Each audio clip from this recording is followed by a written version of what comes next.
بسم اللہ الرحمن الرحیم۔ میرے بھائیوں، آپ صلی اللہ علیہ وسلم نے فرمایا بہترین مسلمان وہ ہے جو بیوی سے اچھا سلوک کرتا ہے، اور شیطان کے نزدیک سب سے بڑا کارنامہ بھی یہی سمجھا جاتا ہے کہ میاں بیوی کی لڑائی کروائی جائے۔ جیسا کہ آپ نے سنا ہے کہ سب سے بڑا شیطان روزانہ کچہری لگاتا ہے اور پوچھتا ہے، ہاں بھائی کیا کر کے آئے ہو؟ ایک کہتا ہے زنا کروا کے آیا ہوں، کہتا ہے ٹھیک ہے بیٹھ جاؤ۔ دوسرے سے پوچھا تم نے کیا کیا؟ تو کہا قتل کروایا، ٹھیک ہے بیٹھ جاؤ۔ تیسرے سے پوچھا تم نے کیا کیا؟ چوری کروائی، ٹھیک ہے بیٹھ جاؤ۔ چوتھے سے پوچھا تم نے کیا کیا؟ تو کہا ڈاکہ ڈلوایا، ٹھیک ہے بیٹھ جاؤ۔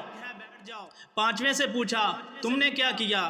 ایک لنگڑا سا بدصورت سا شیطان کھڑا ہو کے کہتا ہے میں نے میاں بیوی کو لڑوا دیا۔ کہتا ہے شاباش شاباش، تو اصل کام کر کے آیا ہے۔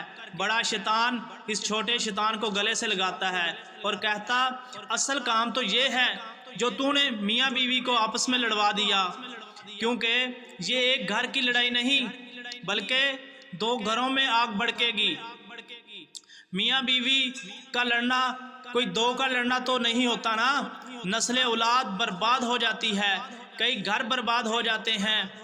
میاں کے گھر میں بھی لڑائی اور بیوی والوں کے گھر میں بھی لڑائی، نفرت کے علاوہ، اور اس لڑائی سے نسلیں ختم ہو جاتی ہیں۔ اس لیے میاں بیوی کی لڑائی پر شیطان خوش ہوتا ہے۔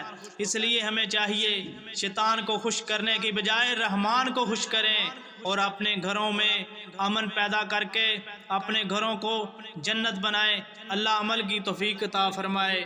پلیز لائک کریں، شیئر کریں اینڈ سبسکرائب کریں۔ شکریہ۔